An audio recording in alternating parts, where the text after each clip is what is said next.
You're listening to Psych with Mike.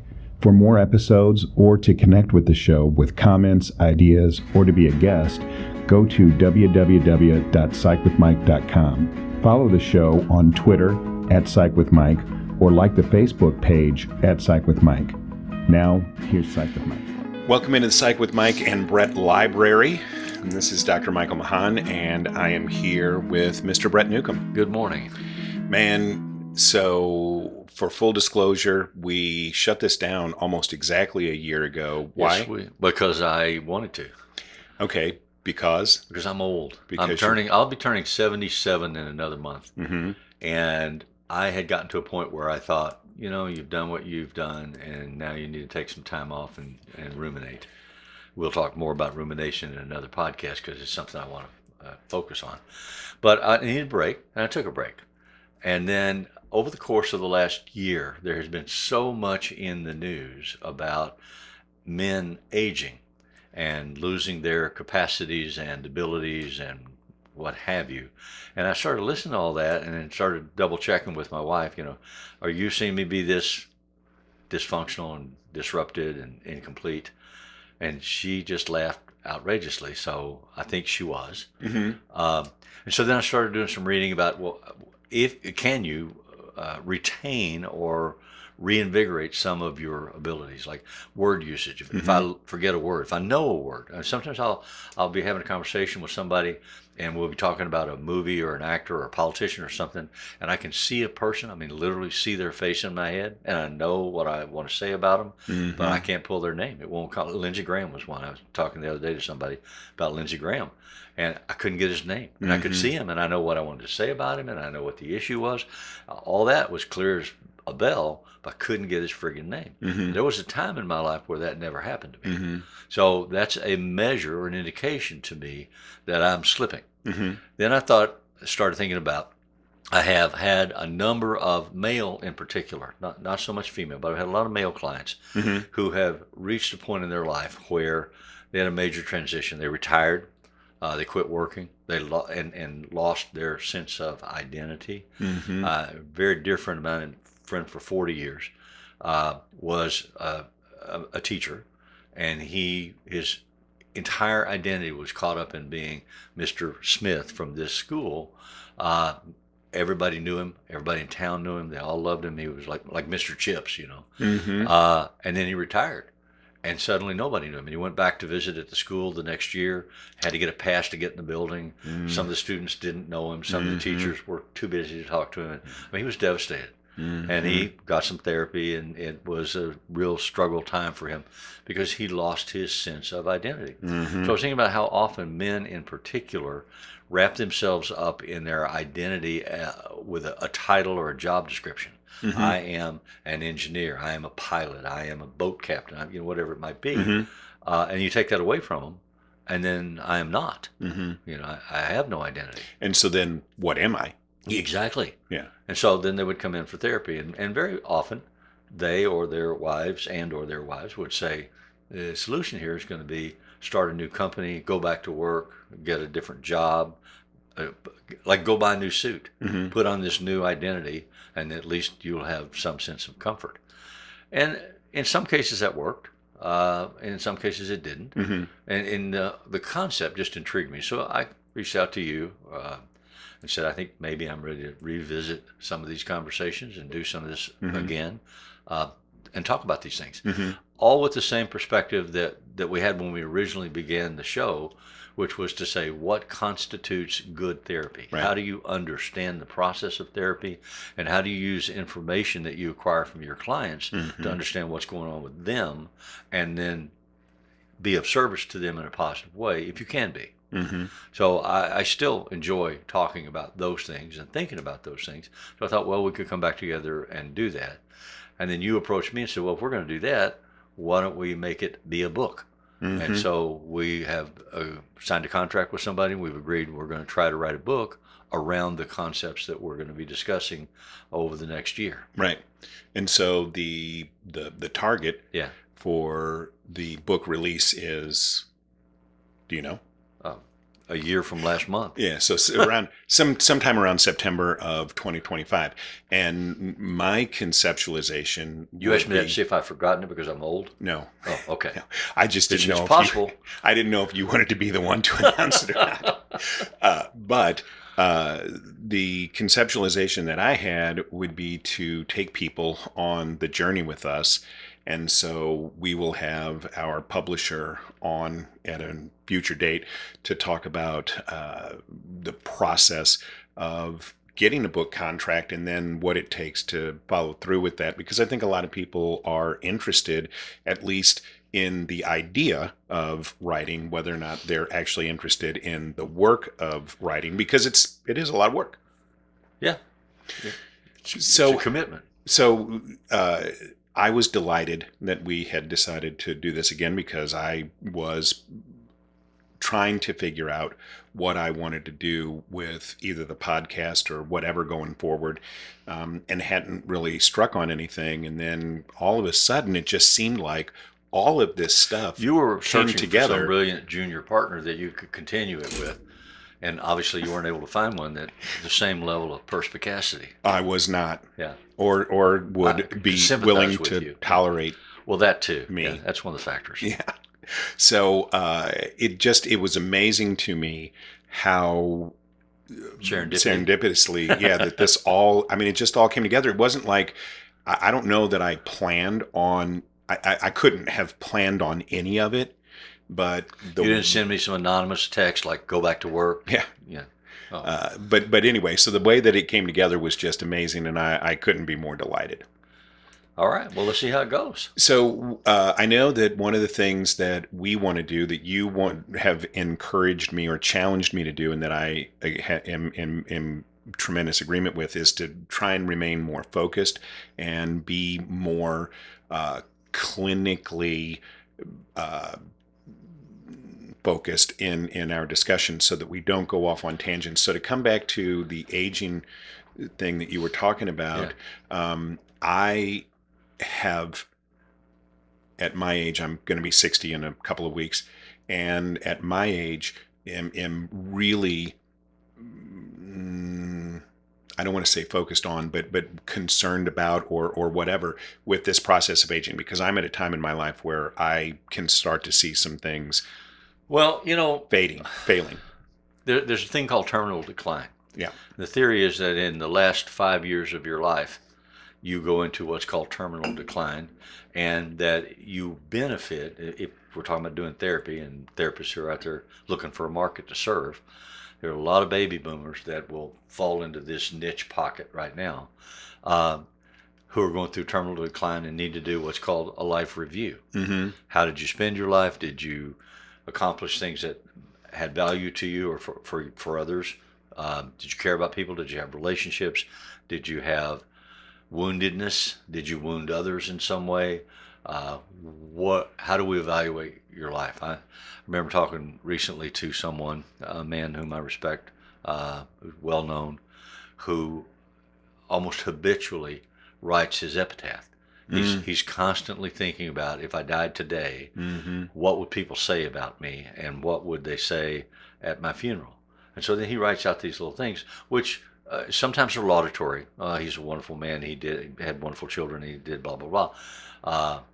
And sometimes they're eviscerating. It's like, oh, he screwed up here, and he screwed up there, and he had this failure and that failure.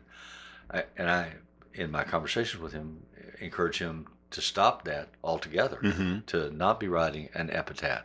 But life continues until you die. So you're still living today. You still have an opportunity today to do something positive, if you're looking for something positive to do, something that could be joyful, or something could just be calm. So we talk about mindfulness, but we also talk about the aging process in terms of slippage. I can't do the same number of push-ups I once could do. My wife and I today still try to walk an average of 2 to 3 miles a day. I know a lot of people my age, a lot of men my age, who don't have the muscular structure remaining to have good balance. They have to walk with a cane, or they're bent over, or they have a walker. My mother-in-law's in her late 80s and in a home for the elderly, and almost everybody there is on a walker. So they have like wheelchair races to get to the dining room and stuff at night, and they go down and have an exercise class in the quote gym. They all get there in wheelchairs and walkers, and then they sit in a chair and they do arm exercises. All those things have value. It's easy to laugh about that and say, oh, that's ridiculous or that's strange or weird. It's not. There are things that we can do, that we need to do, that can help stabilize us and provide positive energy.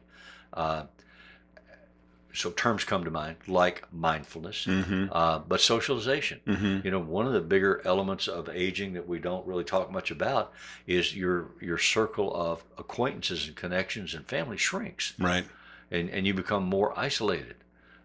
If you're isolated and you lose your sense of identity, right, and you can't do a crossword puzzle anymore, you're going to feel some real stress around those things that's going to lead to depression and anxiety. And there are going to be some mental health issues.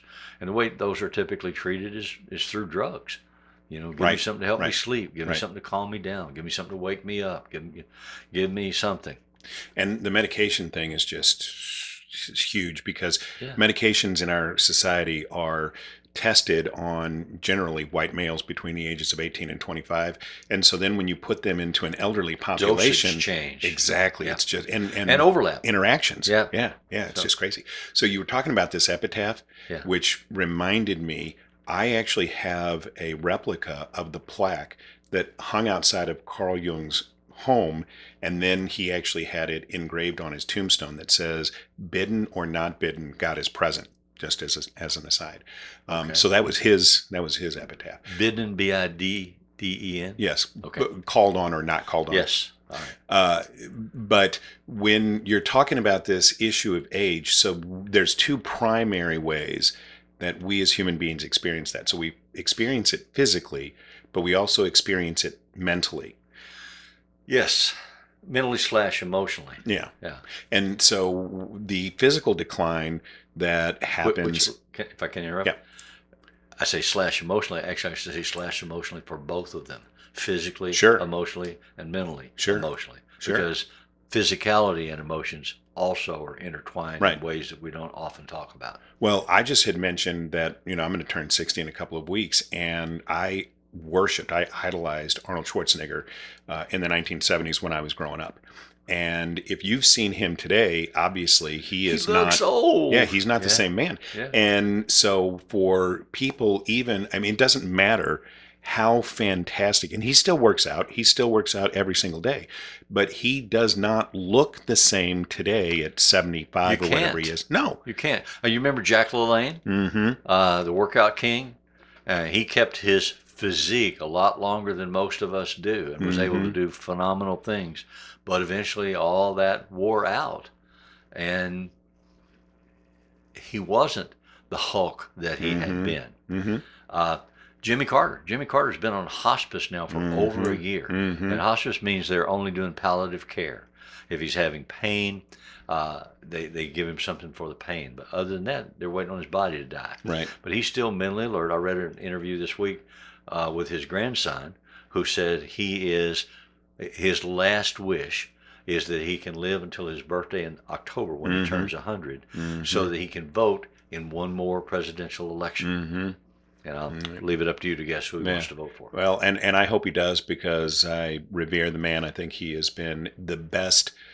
He's been the best not president that we've ever had in this country. Yeah. So, but when we think so physically, you're not going to be able to escape the decline. And mentally, you're also not going to be able to escape the decline. But just as with your physical body, Arnold and Jack LaLanne continuing to work out, and Sylvester Stallone continuing to work out late into their 70s is maintaining as much muscle mass and physical prowess as you can. Right.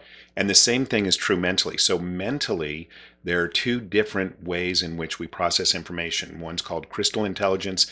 The other is called fluid intelligence. So crystal intelligence is rote memory, the stuff that you can remember. So like you're fond of vocabulary words and things like that.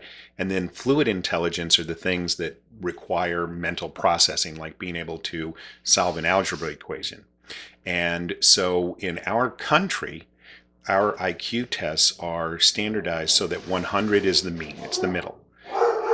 We took a little break because my dog was barking. You won't hear that, though, because I will cut that out. But so you have this fluid intelligence, which is the requirement or the brain power required to do like an algebra equation. And your crystal intelligence remains intact and can even grow all throughout your lifespan. However, your fluid intelligence may decline. But when we do testing, IQ testing in our society, 100 is the mean. It's the middle of the distribution. It's actually the mean, median, and mode for those of you who know what a standard distribution is. And the reason why it's 100 is because we statistically manipulate the times that we use to gauge the processing speed for elderly adults to take that decline in fluid intelligence into consideration. Right. So you measure it against your age cohort. Exactly. You don't measure it against a global So population 80-year-olds of people. aren't measured against 20-year-olds. So 20-year-olds can do algebra faster than 80-year-olds, but what we have found is 80-year-olds can continue to do everything that they always did. It just may take longer. Yeah. So for those out there who feel if they continue. if they do stop. Yeah. So But your brain's a muscle. ergo, here we are a year later trying to do this again. Yeah. Some more. Yeah. So your brain's a muscle. You got to work it out the same as you got to work out your other muscles. So if you continue to do things that keep your brain engaged. But there are also, since we've made references to drugs and medicines and so on, there are also some things that we know now that we didn't used to know. Like if you can maintain your testosterone levels, you have to have a certain amount of testosterone in order to be able to build muscles. Yeah. And if your testosterone naturally declines, it can be supplemented with a natural testosterone. And you have to make a decision. You and your doctors make decisions. Is that something that you want to do? Which, according to the research that I've seen and the physicians that I've worked with, helps you keep your balance and your structural strength so that you're not bent over and you're not walking with a cane and so on. Or you're not as likely to as you would if you didn't. Right. And you know a tremendous amount about that because the other books that you've written have been on that subject. I've been on that topic, yeah. And you worked with a doctor here Dr. locally. Kathy Markin here Yeah, I in didn't know St. if you Louis, wanted to. Yeah. And you guys did amazing, fantastic work on the cutting edge of that kind of process. Back in the day. Yeah. And now we see that it's becoming much more accepted in the medical community that you have to do that hormone replacement. So I heard on the radio just, I think Friday, that in a matter of months, I don't know how many it was, 3 or 4 months, the top of the baby boom aging out into 65 years old and older is going to peak and it's going to start coming down. Right. So right now we have a tremendous proportion of our society that's moving through this process and dealing with exactly these issues. So we have 2 minutes left. Yeah. What I want to bring this back to is you and I have talked from the beginning about the importance of these conversations for facilitating a discussion of how do you take this information and use it positively in doing therapy with others. And what we are saying now is there is an incredible market surge area for counselors who are knowledgeable in this area to find opportunities to work with people that are aging. Now, kind of like the undertaker business, though, some of them will die off, and you have to keep replenishing your population, but also continue your expertise. So what we hope is that you find these conversations to be productive and beneficial if you are thinking about going to a therapist or if you are a therapist working with populations. These are issues that we would like to offer for your consideration. So come back next week and we'll have an additional conversation about this and other things. That sounds fantastic. So just remember, if it's Friday, it's Psych with Mike and Brett.